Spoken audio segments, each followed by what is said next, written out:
குரு பயிற்சி 2025 மே மாதம் 14ஆம் தேதி ரிஷப ராசியிலிருந்து மிதுன ராசிக்கு பயிற்சி ஆகிறார். மிதுன ராசியில் 3 நட்சத்திரங்கள் மிருகசீரிடம், திருவாதிரை, புனர்பூசம். இந்த 3 நட்சத்திரங்களில் ஒரு வருட காலம் சஞ்சாரம் செய்ய போகிறார் அந்த குரு. குருபகனுடைய பார்வை 5, 7, 9. குரு பார்க்க கோடி தோஷம் நிவர்த்தி. ஒருத்தர் வீடு கட்டுறதுக்கும், ஒரு நல்ல வேலை வாய்ப்பு அமையறதுக்கும், ஒரு தொழில் தொடங்கிறதுக்கும் எல்லாத்துக்குமே குரு பலம் பார்ப்பாங்க. இந்த மிதுன ராசியில் வரக்கூடிய குரு பகவான் 9 கிரகங்களில் முழுமையான சுப கிரகம் இந்த குரு பகவான்.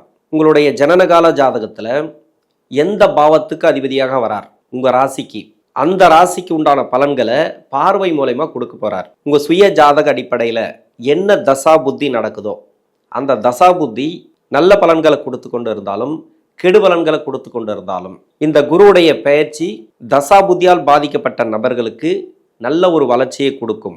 12 ராசிகளில் இருக்கக்கூடிய 27 நட்சத்திரங்களுக்கும் உடைவட்ட நட்சத்திரங்களோடு சேர்த்து 36 நட்சத்திரங்களுக்கும் தசாபுத்தி பலன்களாக கணித்திருக்கிறேன். இந்த வீடியோ முதலாக பார்க்குறீங்க அப்படின்னாக்கா சப்ஸ்கிரைபர் பண்ணி எனக்கு ஆதரவு கொடுங்கள். தனுசு ராசி உத்திராடம் நட்சத்திரம், இது சூரியனோட நட்சத்திரம். தசா காலங்கள் 6 வருடம். என்னோட கணக்குப்படி 5 வருடத்தை நான் கணக்கில் எடுத்துக்கிறேன். உங்கள் சுய ஜாதகத்தில் என்ன தசா புத்தி இருக்கோ அதை நீங்கள் கணக்கில் வச்சுங்க. 5 வயது வரைக்கும் சூரிய தசை நடப்பில் வந்தால் பிறகு 10 வருடங்கள் சந்திர தசை. 5 + 10 15. 15 வயசுக்கு பிறகு 7 வருடங்கள் செவ்வாய் தசை. 15 + 7 22. 22 வயசு வரைக்கும் செவ்வாய் தசை நடப்பில் வரும். இந்த செவ்வாய் தசை நடக்கக்கூடிய நபர்கள் தனுசு ராசியில் உத்திராட நட்சத்திரக்காரர்களுக்கு தசாபுத்தி ரீதியாக பார்த்தோமானால் ராசியாதிபதினு சொல்லக்கூடியவர், 4ஆம் அதிபதினு சொல்லக்கூடியவர் குரு. 11ஆம் இடத்துல 5ஆம் பார்வையாக, ராசிக்கு 3ஆம் இடத்துல 9ஆம் பார்வையாக. கடந்த வருஷத்தில் 6ஆம் இடத்துல இருந்தார். 6ஆம் இடத்துல இருந்து கொஞ்சமான கஷ்டம் கிடையாது. நிறைய பேருக்கு தசாபுத்தி பாதிக்கப்பட்டவர்களுக்கு நிறைய கஷ்டங்களை கொடுத்தது.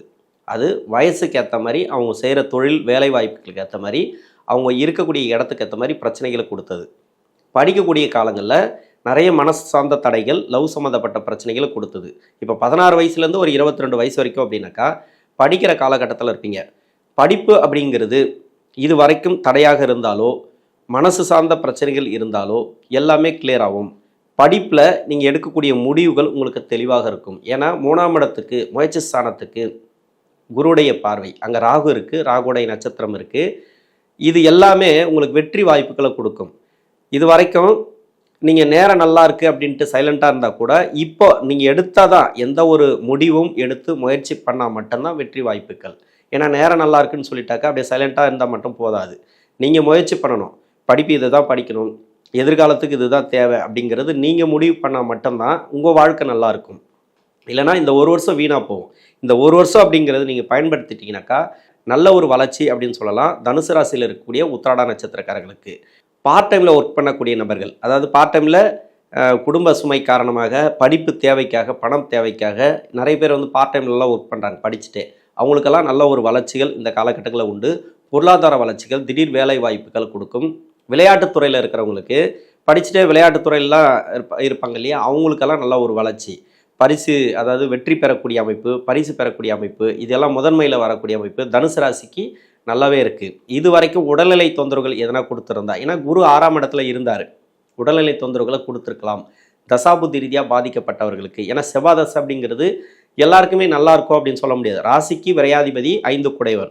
இந்த ராசிக்கு வேற லக்னமாக அந்த லக்னத்துக்கு அவயோகராக செவ்வாய் இருந்தால் நிறைய தடைகளை கொடுத்துருக்கும் இந்த உத்திராட நட்சத்திரக்காரர்களுக்கு. அது மாதிரி தடை இருக்கக்கூடிய நபர்களுக்கு இப்போ ஓரளவுக்கு முன்னேற்றங்களை பார்க்கலாம். படிப்பு ரீதியாக 22 வயசுக்கு மேலே 18 வருடங்கள் 40 வயசு வரைக்கும் ராகு தசை. ராகுக்கு நான் நிறைய சொல்லிட்டேன், நிறைய விதிவிலக்குகள் உண்டு ராகுக்கு. சாதாரணமாக சொல்லிட முடியாது ராகு திசைக்கு பலன், அதாவது பொது பலனா. இது இங்கே இருந்தால் இப்படி உங்கள் லக்னத்துக்கு யோகம் செய்யக்கூடிய இடத்துல இருந்துச்சு, அந்த யோகம் செய்யக்கூடிய இடத்து வீட்டதிபதி நல்ல இடத்துல இருந்தார் அப்படின்னாக்கா 18 வருடங்களும் உங்களுக்கு யோகத்தை கொடுத்துரும். அதே மாதிரி அவயோகம் செய்யக்கூடிய இடத்துல இருந்தால், ராகுக்கு வீடு கொடுத்த கிரகம் 18 வருடங்களுக்கு கெடுபலன்களை கொடுத்துரும். நீங்கள் எந்த மாதிரியான அமைப்பில் இருக்கிறீங்க அப்படின்ட்டு உங்கள் சுய ஜாதகம் சொல்லணும். இது மாதிரியான கெடுபலன் செய்யக்கூடிய தசைகள் வந்துச்சு, இப்போ ராகு தசை உங்களுக்கு கஷ்டத்தை கொடுக்குது அப்படின்னாக்கா குரு பயிற்சி, குருவுடைய பார்வை அப்படிங்கிறது சிறப்புன்னு எடுத்துக்கலாம். வேலை ரீதியாக முயற்சி பண்ணி கிடைக்கல, வெளிநாடு சம்மந்தப்பட்ட வேலை ட்ரை பண்ணுற கிடைக்கல, இப்போ கிடைக்கும். தசாபுத்தி சரியில்லாத நபர்களுக்கு இப்போ கிடைக்கும். உங்களுக்கு நீங்கள் என்ன முயற்சி பண்ணாலும் சரி வெற்றி வாய்ப்புகள் உண்டு. உங்களுக்கு ஒரு வருஷம் கேப். இப்போ குருவோட பார்வை இருக்குது அப்படின்னாக்கா நல்ல ஒரு முன்னேற்றங்கள் வேலை சார்ந்து, வெளிநாடு சம்மந்தப்பட்ட வேலை சார்ந்து, இல்லை இங்கேருந்து வேலை நீங்கள் ட்ரை பண்ணாலும் சரி நல்ல ஒரு வாய்ப்புகள் இந்த காலகட்டங்களில் உண்டு. ஏற்கனவே வேலையில் இருக்கிறீங்க, அந்த வேலையில் கொஞ்சம் ப்ராப்ளத்தை கொடுத்தது இது வரைக்கும். ஏன்னா படித்த படிப்புக்கு ஏற்ற மாதிரி வேலை இல்லை அப்படின்னு நினச்சிங்கனாக்கா இப்போ அந்த வேலை நல்லபடியாக நிரந்தரமாகவும், அதுவும் மட்டும் இல்லாமல் வேலையில் இருக்கக்கூடிய தொந்தரவுகள், வேலை அழுத்தங்கள், ப்ரெஷர் இது மாதிரியெல்லாம் இருக்குது இல்லையா, மன அழுத்தங்கள் இதெல்லாம் இருக்காது, கிளியராகும்.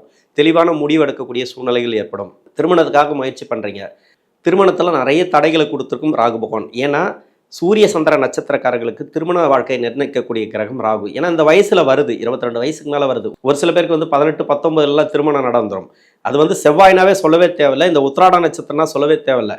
ஏன்னா 16 வயசுல இருந்தே அதுக்கு உண்டான காரகத்துவங்கள் நடக்க ஆரம்பிச்சிடும். ஒரு சில பேருக்கு சும்மாவே கல்யாணத்தை பற்றி பேச ஆரம்பிச்சிடுவாங்க.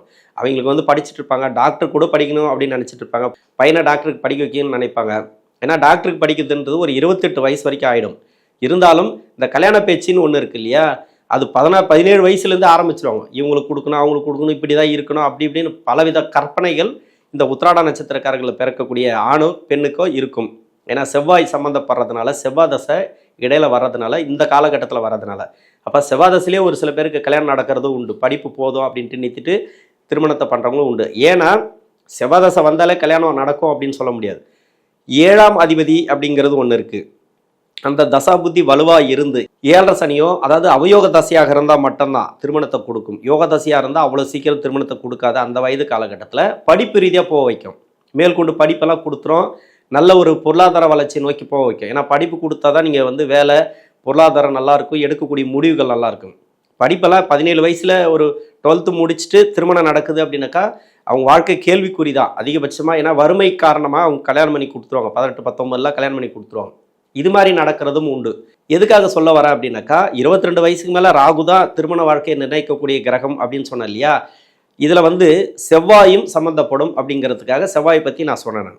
இந்த காலகட்டம் அப்படிங்கிறது திருமணத்துக்கு உண்டான காலகட்டம். ராகு தசையால் பாதிக்கப்பட்ட நபர்கள் இப்போ 22 வயசுக்கு மேலே 25, 26, 30 வயசு வரைக்கும் திருமணத்துக்கு முயற்சி பண்ணுறீங்க.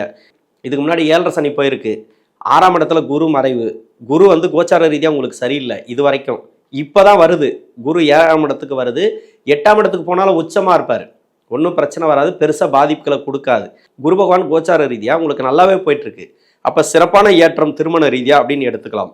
திருமண வாழ்க்கையில் நிறைய நெருக்கடிகளை சந்திக்கக்கூடிய நபர்களுக்கு திருமண வாழ்க்கையில் நல்ல ஒரு ஏற்றம், கணவன் மனைவிக்குள்ள ஒற்றுமை, இது எல்லாமே இந்த காலகட்டங்களில் கொடுத்துரும். புதுசாக தொழில் தொடங்கக்கூடிய வாய்ப்பு, புதுசாக வேலை தேடக்கூடிய வாய்ப்பு, இது எல்லாமே இந்த நேரங்களில் கொடுக்கும். குரு பயிற்சிக்கு பிறகு குருவுடைய பார்வை நல்லா இருக்குது. லாபஸ்தானத்துக்கு குருவுடைய பார்வை, 3ஆம் இடத்துக்கு குருவுடைய பார்வை, உங்கள் ராசிக்கு குருவுடைய பார்வை. இந்த 3 பார்வை ஏன் சொல்கிறோம் அப்படின்னாக்கா தசாபுத்தியால் பாதிக்கப்பட்டு இது வரைக்கும் தொழில் அமையல, வேலை அமையல, வேலையில் நிறைய பிரச்சனைகள், ப்ரொமோஷன் கிடைக்கல, இது எல்லாமே நீங்கள் கஷ்டப்படுவீங்க இல்லையா. இப்போ கஷ்டங்கள்லேருந்து விடுதலையாக போகுது. இந்த பார்வை அப்படிங்கிறது தொழில் நல்லா அமையும், வேலை நல்லா அமையும், எடுக்கக்கூடிய முடிவுகள் கொஞ்சம் தெளிவாக இருக்கும்.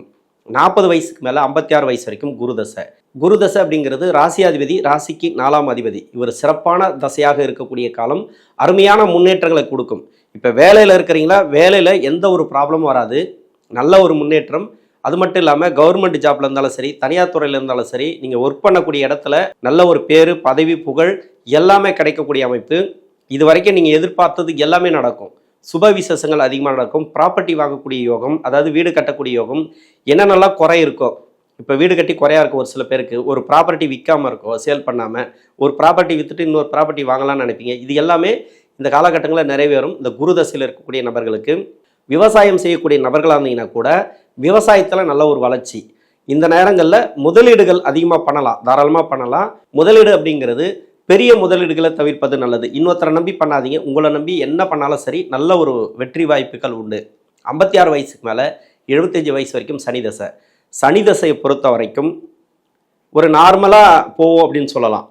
ஏன்னா சனி தசைக்கு மட்டும் ஏன் அப்படி சொல்கிறேன் அப்படின்னா, குருவுடைய பகை லக்னமாக வந்தீங்கன்னாக்கா முதல் 10 வருஷம் கெடுபலன்கள் உண்டு. அந்த கெடுபலன்களை இருக்கக்கூடிய காலத்தில் கொஞ்சம் முதலீடுகளை தவிர்ப்பது நல்லது. பெரிய முதலீடுகள் வேண்டாம். பின்னாடி வரக்கூடிய பகுதியில் இருந்தீங்கன்னாக்கா நல்ல ஒரு முதலீடு நீங்கள் போடலாம், நல்ல ஒரு பிஸ்னஸ் ஆகும்.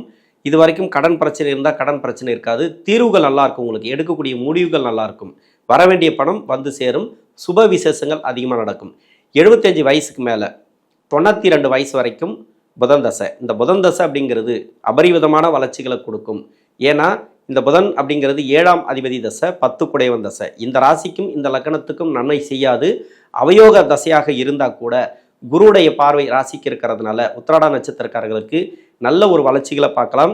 தசாபுத்தி ரீதியாக உடல்நிலை தொந்தரவுகள் இருக்காது. கடன் பிரச்சனை, நோய் எல்லாமே உங்களுக்கு கிளியர் ஆகக்கூடிய வாய்ப்பு. உங்களுடைய வாரிசுகளோட வளர்ச்சி அபரிவிதமான வளர்ச்சிகளாக இருக்கும். வண்டி வாகன சேர்க்கை, ப்ராப்பர்ட்டி சேர்க்கை, இது எல்லாமே புதன் தசையில் கொடுத்துரும். குரு பார்வை, குரு இருக்கிற இடமே புதனோட வீடு, கெடுபலன்களை செய்யாது. அபரிவிதமான வளர்ச்சிகளை தான் கொடுக்கும் இந்த புதன் தசையில் இருக்கக்கூடிய நபர்களுக்கு, உத்திராட நட்சத்திரக்காரர்களுக்கு. தனுசு ராசியில் இருக்கக்கூடிய உத்திராட நட்சத்திரக்காரர்களுக்கு 7ஆம் இடத்துக்கு வரக்கூடிய குரு பார்வை மூலயமா மட்டும் இல்லாமல் தசாபுத்தி மூலயமாக நல்ல ஒரு மாற்றங்களையும் பொருளாதார வளர்ச்சியை கொடுப்பார். நன்றி.